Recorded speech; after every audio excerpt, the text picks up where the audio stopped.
Você confiaria sua vida à mulher que um dia prometeu te amar, mesmo depois de vê-la rindo nos braços de outro? E se eu te dissesse que eu ouvi minha esposa traindo enquanto eu estava algemado? Sozinho, no porão da casa ao lado. Sim, eu ouvi cada suspiro, cada risada, cada palavra, enquanto minhas mãos sangravam por tentar escapar. Mas isso foi só o começo. Nesta história, você vai conhecer João, um homem comum, trabalhador, pai de família, que descobriu, da pior forma possível, que a traição pode vir com um sorriso, e que o verdadeiro inferno não é o abandono, mas a zombaria de quem jurou te proteger. Prepare-se para uma sequência de mentiras cuidadosamente arquitetadas. Um teste de detetor de mentiras manipulado, e um vídeo que deveria limpar a honra, mas acabou enterrando de vez o último resquício de esperança.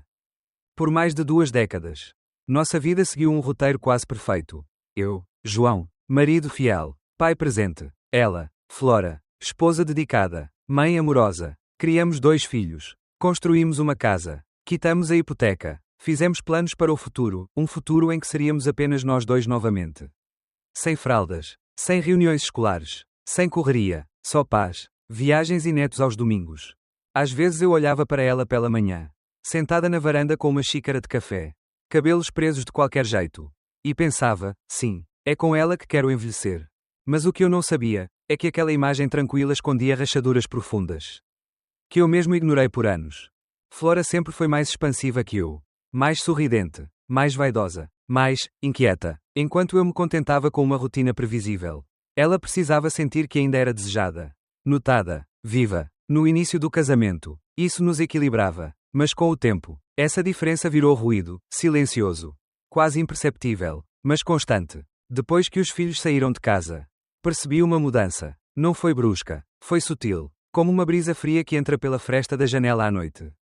Primeiro, foram os longos silêncios. Depois, os sorrisos forçados. Por fim, os olhares distantes. Flora havia voltado ao mercado imobiliário com força total.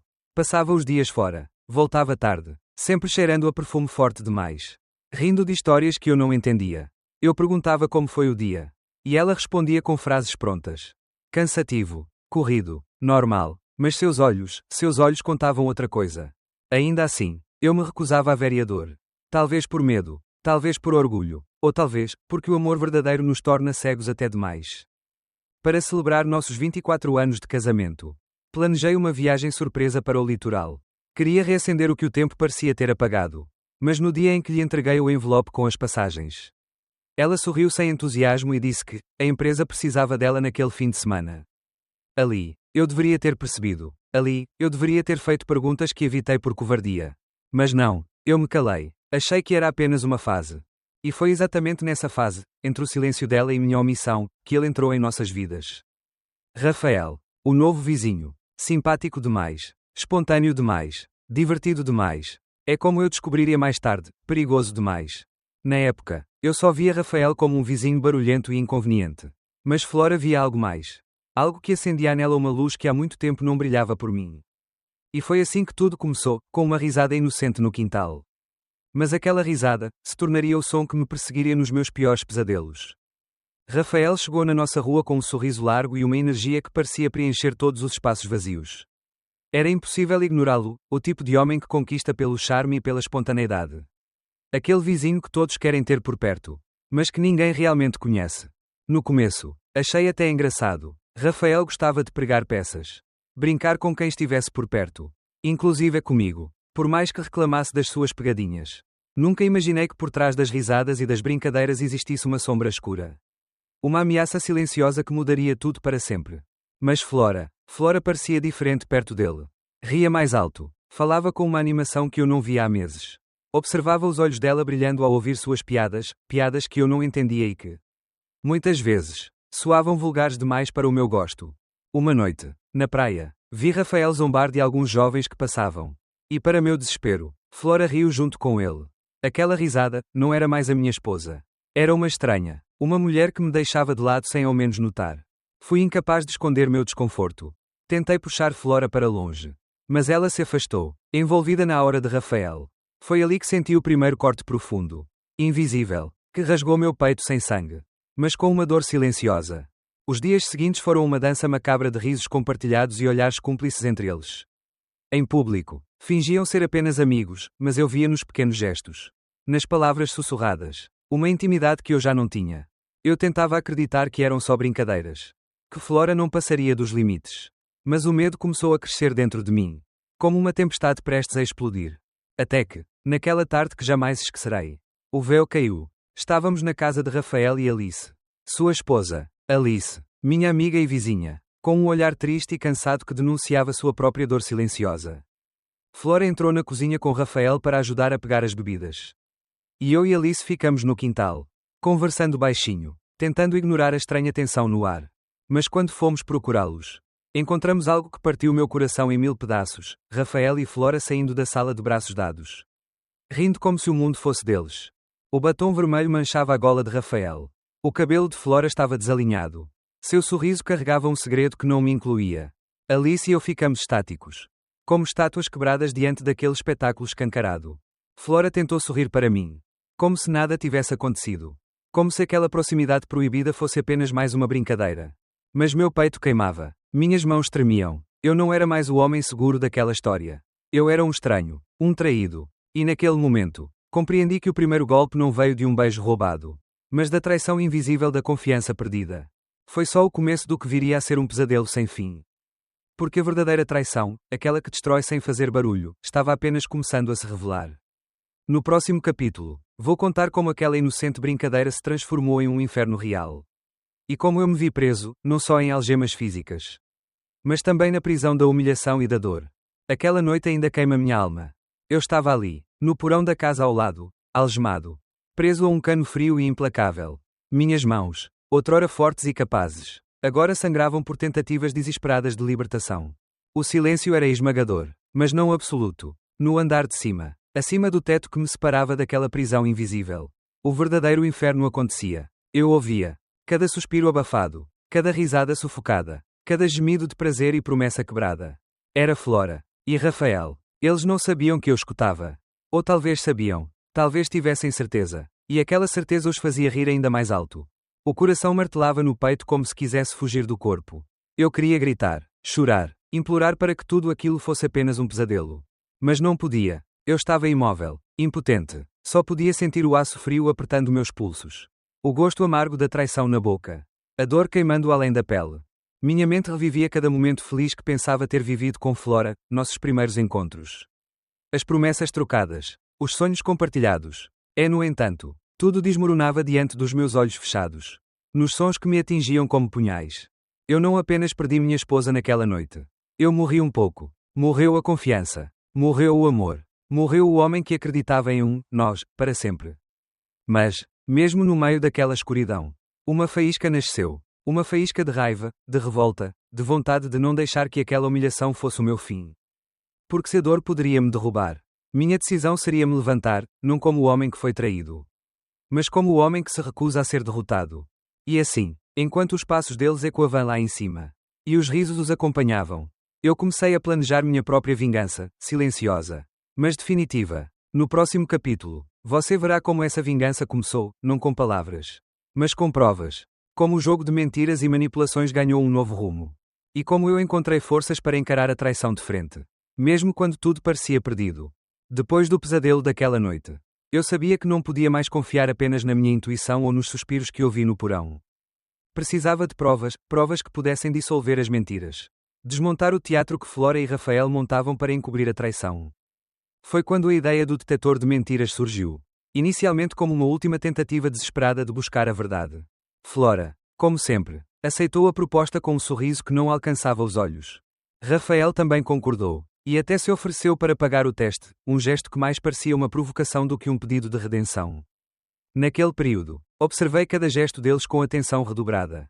Mas algo me intrigava, as saídas furtivas de Rafael, os olhares nervosos trocados com Flora, e, principalmente, as buscas no computador dele. Uma noite, enquanto Alice e eu analisávamos o histórico do computador, nos deparamos com algo que congelou meu sangue. 4 pesquisas diferentes sobre como enganar o detetor de mentiras. 4 tentativas de enganar o que eu esperava ser o instrumento da justiça. Não podia acreditar. Não só me traiam, mas tramavam para mentir na minha cara. No dia do teste, eu estava preparado para tudo, menos para a dor que viria depois. Enquanto segurava uma caixa de metal no porão da casa de Rafael, pressionando-a contra um cano, Sentia o aço frio das algemas apertando meus pulsos. Um prego enfiado na sola do sapato de Rafael era o único consolo que me restava. Porque ele tentou enganar o teste. Mas não previu que eu usaria a dor dele contra ele.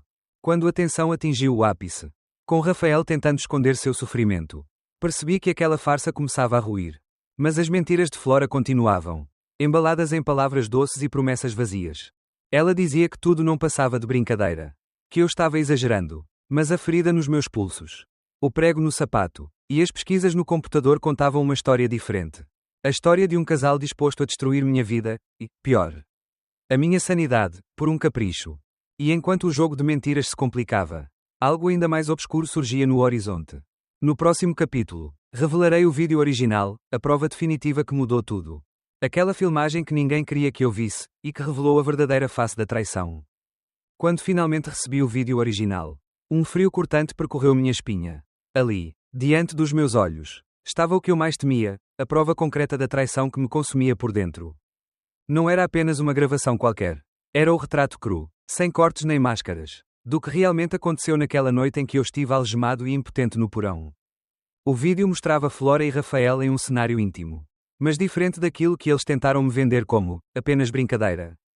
Eu via, com um nó na garganta, Flora empurrando Rafael, ajoelhando-se perto dele, desabando as roupas lentamente, um silêncio pesado permeava a cena. Diferente das risadas e provocações que eu ouvira. Cada gesto dela, cada olhar, cada suspiro, era um veneno que corroía minha alma. O pior não era o ato em si, mas o fato de que ela sabia que eu estava ouvindo. Que ela se deleitava naquela humilhação silenciosa. Eu não era mais o marido amado. Eu era um espectador invisível da traição que se desdobrava acima de mim. A dor apertava meu peito como se mãos invisíveis o esmagassem lentamente. Mas também havia uma raiva crescente, não só contra Flora, mas contra mim mesmo. Por ter sido cego, por ter ignorado os sinais, por ter acreditado que o amor pudesse superar tudo. Assistir àquela filmagem foi como reviver a pior noite da minha vida, com a diferença de que, agora, eu tinha em mãos uma arma. Uma arma para finalmente encarar a verdade, por mais cruel que fosse. E foi nesse momento que tomei uma decisão, nada. Nem mesmo a traição mais profunda poderia me definir. Eu não seria mais a vítima silenciosa. Porque a verdadeira força nasce não da ausência de dor, mas da coragem de enfrentar a escuridão de frente. No próximo capítulo, vou revelar o fim da esperança, como o que restou da nossa família desmoronou. E como o perdão se tornou uma batalha interna que talvez nunca tivesse fim. Depois de tudo, depois das provas, das mentiras e do silêncio ensurdecedor, percebi que o que eu mais temia não era a traição em si, era a perda do que eu era. A perda do homem que confiava, que amava sem reservas, que acreditava que um casamento podia sobreviver a qualquer tempestade. Eu queria perdoar, desejei isso com toda a força que ainda me restava. Mas como perdoar alguém que riu do seu sofrimento? Que transformou a dor do outro em diversão? Que criou mentiras tão elaboradas que quase me fizeram duvidar de mim mesmo? Perdoar Flora significaria trair a minha própria dignidade. Seria como dizer a mim mesmo que tudo aquilo, o aço frio das algemas, as risadas no andar de cima, o vídeo que mostrou a face mais cruel dela, foi aceitável. E não era. Minha alma gritava por justiça. Por respeito. Por um fim digno. Foi nesse abismo que me encontrei, dividido entre o amor que um dia senti e o homem que agora precisava ser para sobreviver. Meus filhos, Eduardo e Patrícia, tentavam entender meu silêncio e minha decisão. Eles amavam a mãe, mas não podiam negar o rastro de destruição deixado para trás. Flora, por sua vez, se afastou, não com a dignidade de quem erra e busca redenção, mas com a desesperança de quem sabe que algumas feridas são impossíveis de curar. O divórcio não foi apenas o fim de um contrato, mas o fim de um sonho, de uma história que escrevemos juntos e que agora só restava em pedaços no chão. A casa que um dia foi lar se tornou prisão de lembranças. E eu tive que reaprender a ser eu mesmo, um homem ferido. Marcado, mas não derrotado. Porque a vida, mesmo em sua crueldade, ainda oferece caminhos para a reconstrução. E é nessa reconstrução que reside a verdadeira coragem. Esta é a história de um casamento que parecia perfeito, mas que escondeu, nas sombras, segredos que ninguém deveria carregar. É a história de dor, de traição, mas também de resistência. É acima de tudo, da luta para se reencontrar depois que tudo desmorona.